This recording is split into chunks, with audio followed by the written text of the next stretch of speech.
this is Peggy Richards-Patty from Through the Back Loop. And it's been such a long, long time since I've podcasted. It's been way over a year. It was a year in April, and here we are in September, almost September. Yeah, today's September 1st. Anyway, oh my gosh, hi. I missed doing the podcast.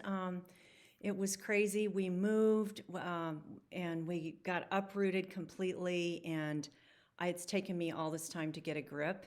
So I don't know I hope some of my old viewers are still out there somewhere, and I've missed you. And if you're watching this podcast for the first time, it's all about knitting. And anyway, I'm back. This is episode 28, and I just wanted to give a little life update, and then just I'm not going to be able to possibly cover the past year knitting wise, but maybe just kind of recap the summer so far of what's been going on and what I've been knitting. So we moved from Oceanside, California up to Laguna Niguel, which is just an hour north.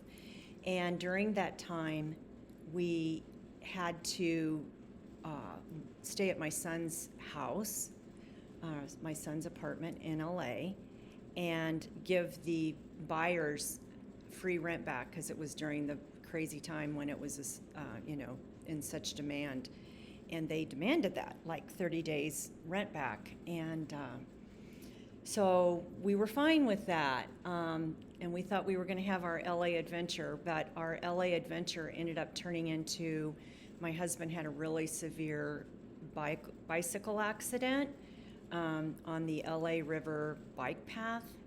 We think his tire, he was going probably about 20 miles an hour, hit a crack in the sidewalk, because that path is not well maintained, threw him over the top, and he ended up like multiple broken ribs, a punctured lung, and he ended up having his quadricep torn, the tendon torn where it connects to the patella.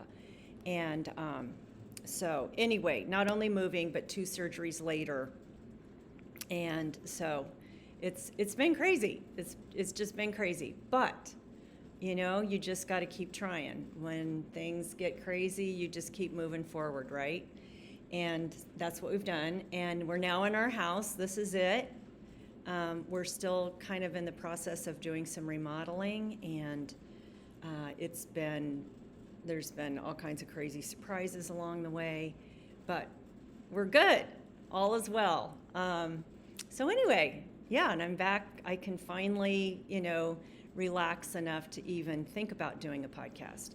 So all of you that move and, get uprooted and just replant easily, I am so envious of you, because it's not an easy task. And I've done it a lot of times in my life, but I can't help but take note of how deep my roots go and how important my home is to my, physical and mental well-being.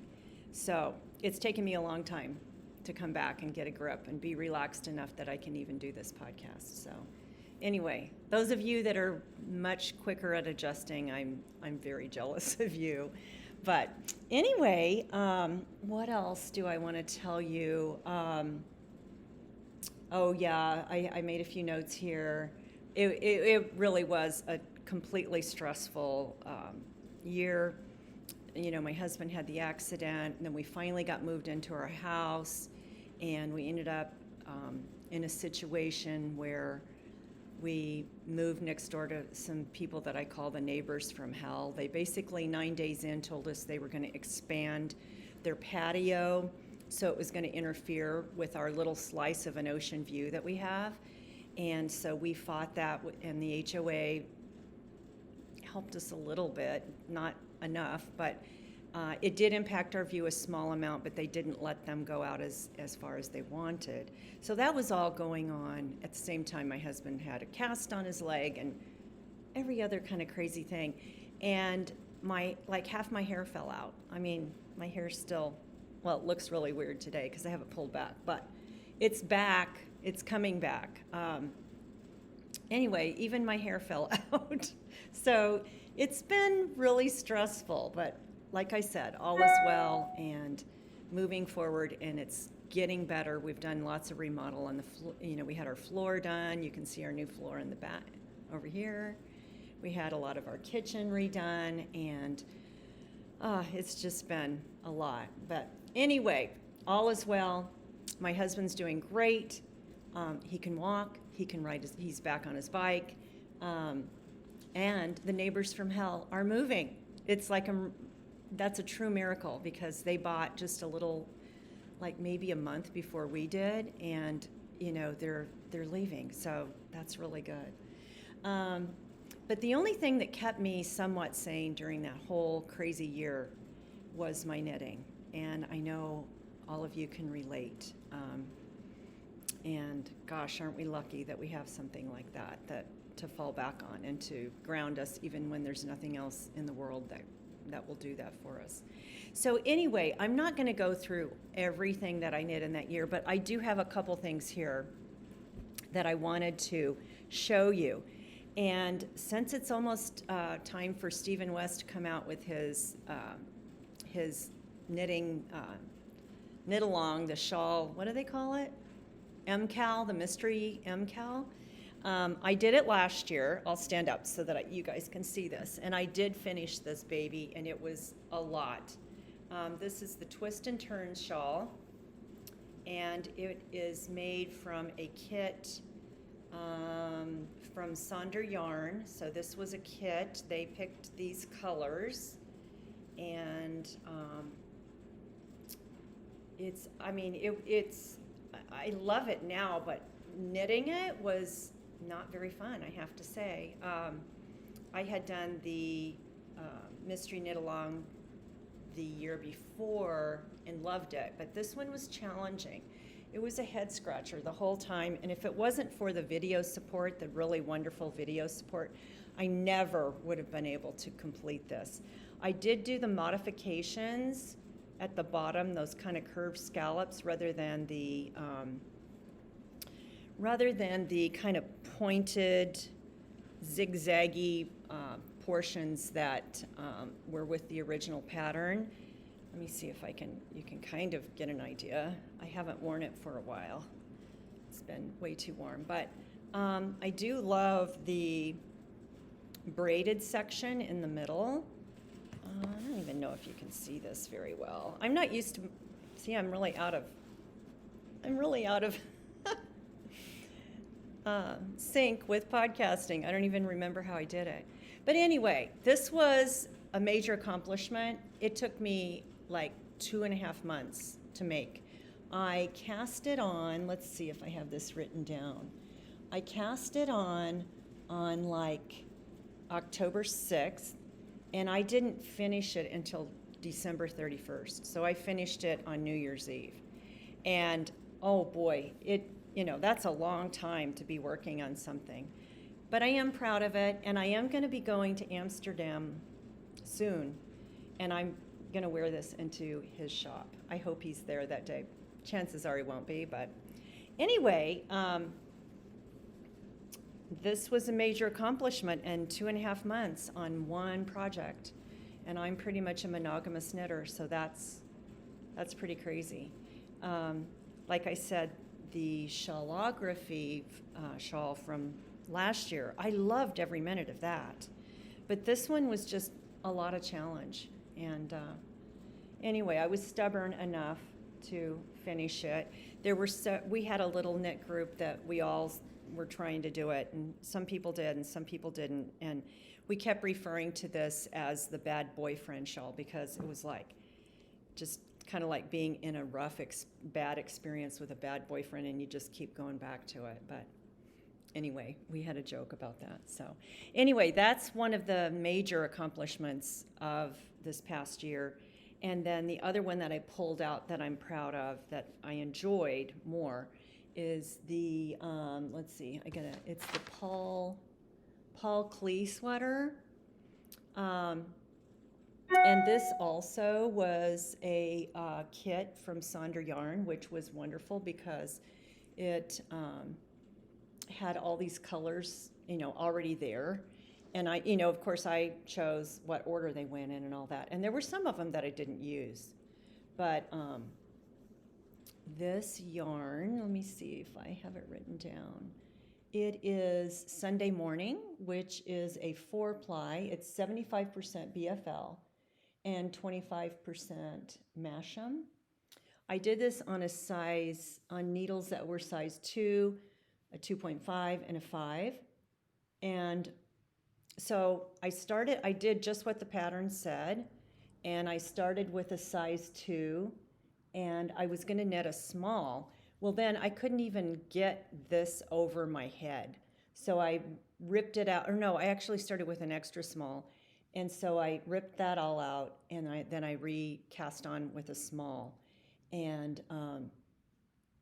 anyway, so then what happened when I got down to the color work, I forgot to change to the size 5 needle.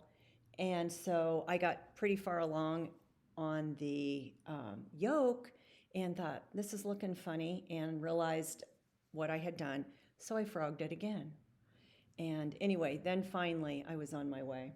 But this fabric is a little thinner than I had expected it to be.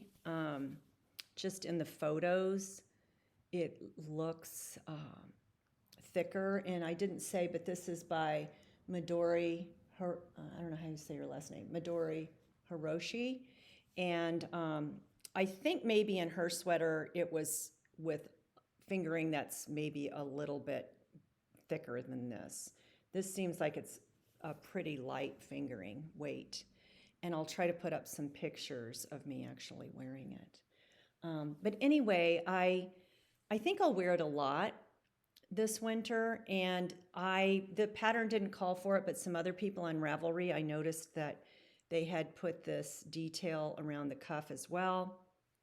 And so that was the only real modification, except for I also chose to fold the ribbed neckline down and sew it down because it was kind of high on my neck, and this just feels better. So I'm glad I did that. I definitely like it better.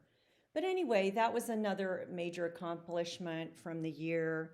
I did do like lots of socks and hats and things and some other sweaters. I did a summer sweater and stuff, but I didn't pull all that out. I do want to share what I'm wearing today. I have a funny story about this. This sweater that I'm wearing is, I got to get my knitting journal out. This is my knitting journal. I love this thing. I always write down, when I start something, the needle size, all the stuff. And it's great because sometimes, I forget. Like if I'm going to put this on Ravelry, I can always look back and see what size needle I used, and all the details are there. But anyway, this is, and I know it's dark yarn, so it's hard to see the lace pattern, but this is the Bloom sweater by Janice Hope. I hope you can, I don't think you can even really see the lace pattern in it. This has such a crazy story to it because, and I'll put pictures up of the original. I'm getting all messed up here. But I originally knit it in gloss from Knit Picks, and gloss is 70% merino, 30% silk. Everything about this project was great. It was fun knitting it. It felt good in your hands. I tried it on. It fit like a dream. And it was this beautiful baby blue color. And like I said, I'll put a picture up. I couldn't have been happier. It was like only 2 skeins of the gloss. I mean, it didn't cost a lot. And everything about it was great. And so when I blocked it, I sat it out to dry on our little patio table. And we were leaving for the day. and we were going up to LA to see my kids just for the day. And I thought, the gardener said he was either coming on Friday or Saturday. Maybe I shouldn't leave that out there because maybe he'll come today. And I was like, no, I don't think he's going to come today because he usually comes on Saturday. He had told me Friday or Saturday, so I didn't know which day. So I did not pick it up. Well, anyway, I left it on the table. It was drying. When I came home, the gardener had been here. He had blown all this dirt. The very last thing they do is, blow it all off. And all this dust and dirt settled on my sweater. So it was still this beautiful baby blue on the back and brownish blue on the front. And after consulting a bunch of different people from my knitting group, just different people, I did everything they said to do. I let it soak. I washed it in vinegar. I washed it, and that really didn't work. And then I washed it like 3 more times, and it got a little lighter, but it just never looked right. So I dyed it this navy blue color, and the lace doesn't show up nearly as well, but at least I'm not bothered by the fact that the front and the back are 2 different colors. And it's cropped, and I wear it with this little jumpsuit thing, and it's good. It's as good as it can be. It's better than it being totally ruined, but sometimes I thought everything was perfect about the project, and then, things go wrong sometimes. So it wasn't his fault. It was my fault for leaving it out there. But anyway, that's my crazy story about that. So let's move on to whips. Okay, whips. Right now I am working on something that's been on the needles for a while. It's called White Caps, and it's by Dan Doe. That's the designer. Oh, and her real name is something else. I can't think of it right now. But anyway, I'm getting really, really close to being finished. I took a class at Stitches West. Gosh, is that right? I think it was at Stitches West. It might have been Stitches SoCal. Anyway, it's been a while. But anyway, this is it. It's basically 2 rectangles, front and back, and this is her yarn that she sells, which is, it's called Silk Plus, and I'm trying to remember, I didn't write down what it's made out of, but I think it's linen, cotton, and a little bit of silk. And she was wearing this when she was teaching the class, and I just decided I have to have it. I have finished the front and back, and I'm now working on the sleeve. It'll end up being, it's just a stockinette sleeve, and then it has a little cuff. It has a rapid decrease, so it kind of poofs up, and then I'll be putting a cuff on. So I'm almost finished with that first sleeve, and then the second sleeve is all I have left to do. So that's coming right along. Easy pattern, wasn't hard at all, and I'm working it on a size 7 needle. So that's really close to being done, and I'm hoping I finish that before the weather totally changes. I think I have this camera way too close to me, sorry. Like I said, I'm all rusty. But anyway, White Caps by Dan Doe, work in progress. And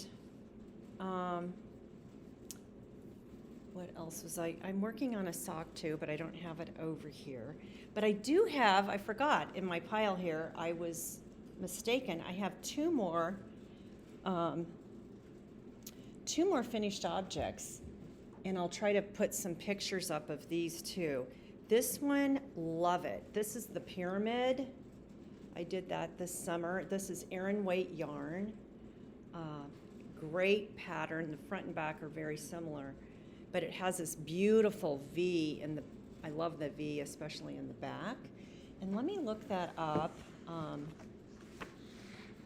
The pyramid is by, it's Mini Me Knit Design, and Christina, I don't know how to say her last name. Sorry, Christina. But this yarn is Jody Long, and the color is Coastline. Like I said, it's Aran weight. And I purchased it this summer when I went back to Denver, which we moved here from Denver.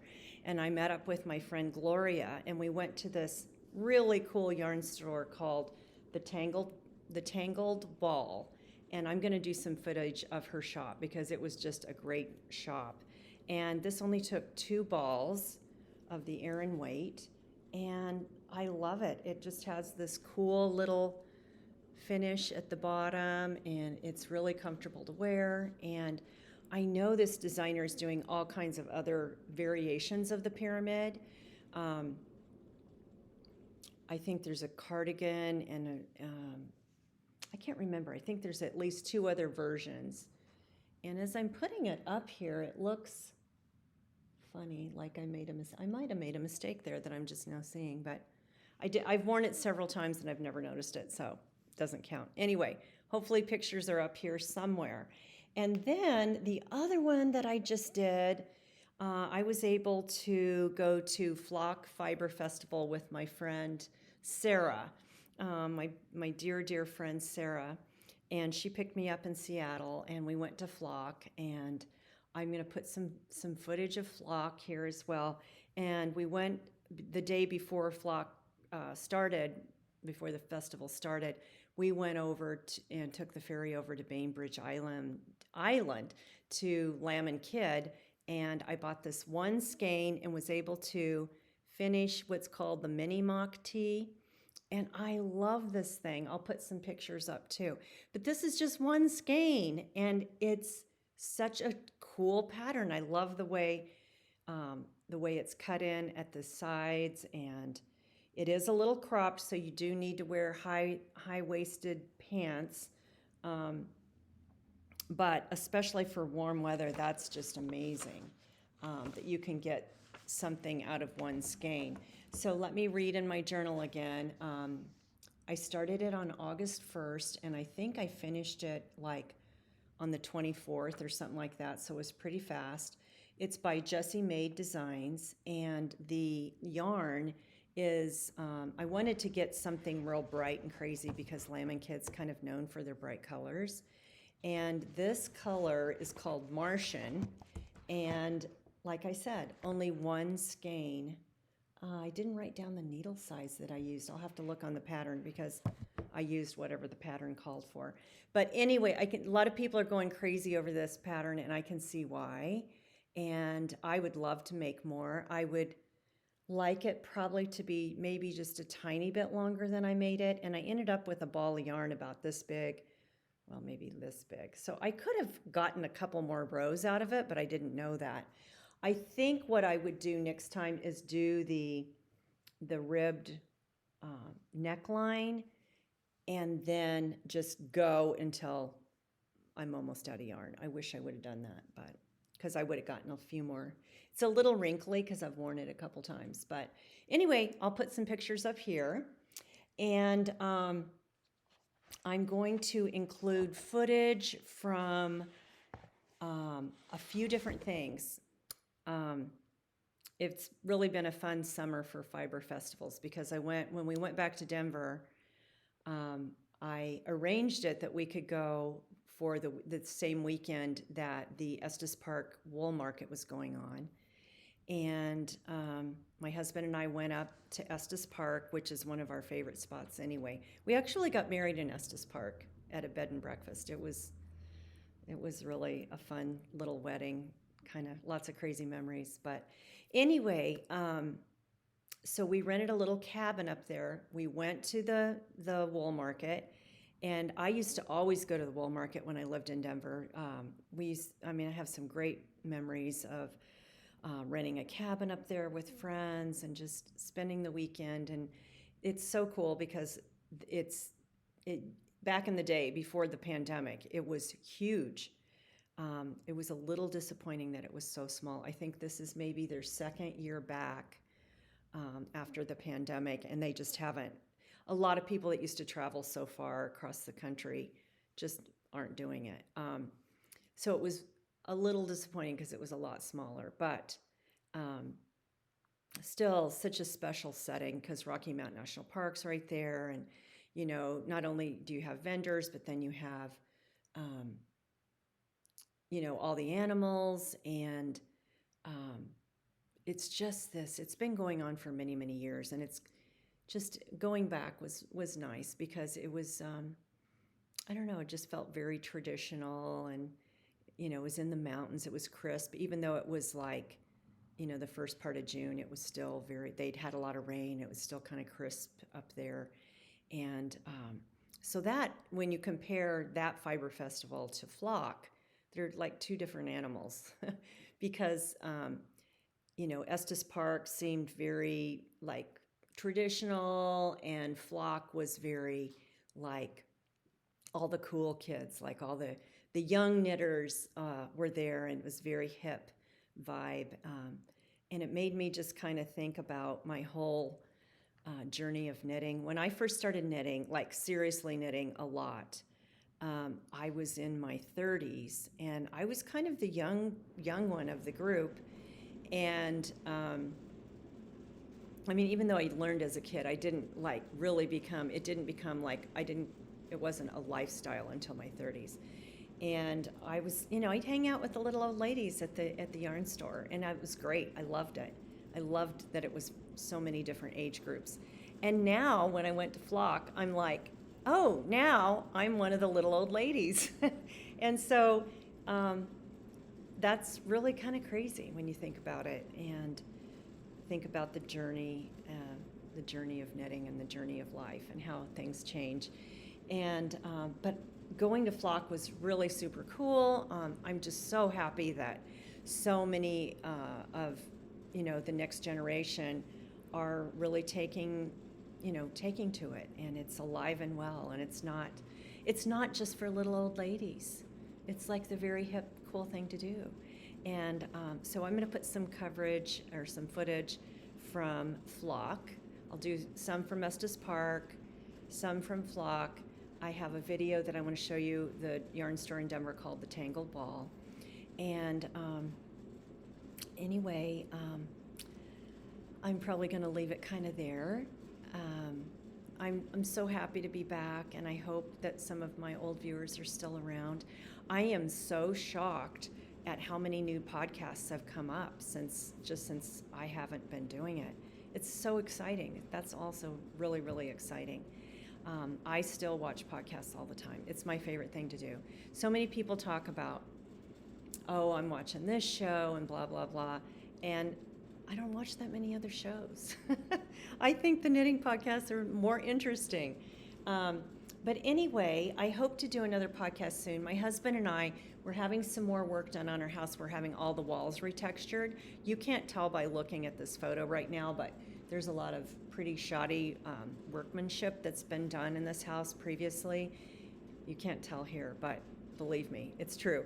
And so we have to leave for a week and a half, and they're going to retexture. They're going to plaster, sand, and retexture all of our walls. And so we decided we have to be out already for a week and a half. So we were just going to go up mid-coast, and we're going to go up to LA and stay at my daughter's house and see our son and everything for a couple days. And then we're headed off to Paris. We're going to go to Paris, and then we're going to go over to Amsterdam for 3 days. So when I was talking about going to Stephen West's shop, I'm hoping I get to do that.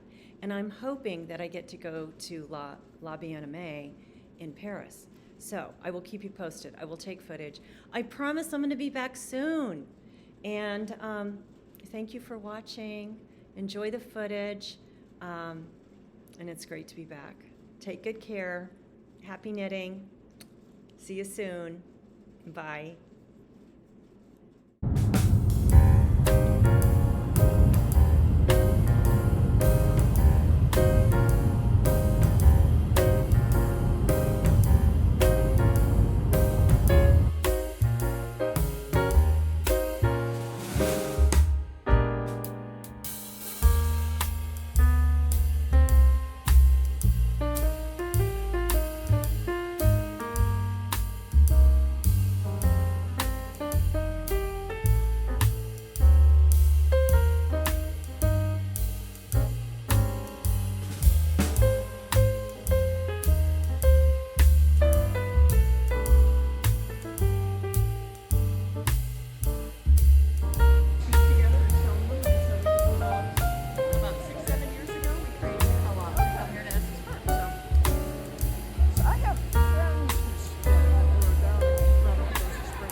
love your class. Oh, thanks. Thank you.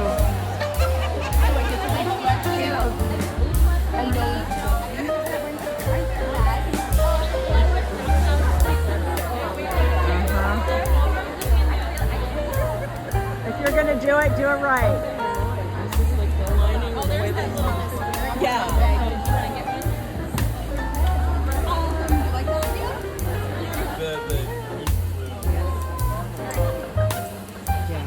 This is the one where the line was unbelievable. And I'm taking a video of my chauffeur. So here we are at the Tangled Ball. If you're in Denver, Colorado, stop by. It's amazing. Little shop.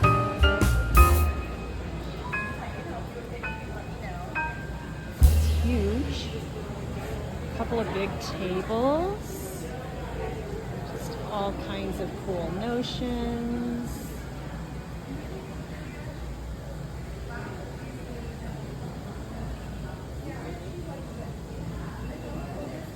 Samples, tons of yarn, and I love some of the different cool sayings she has. Like this one right here, I don't know if you can see it. I myself am made entirely of flaws stitched together with good intentions.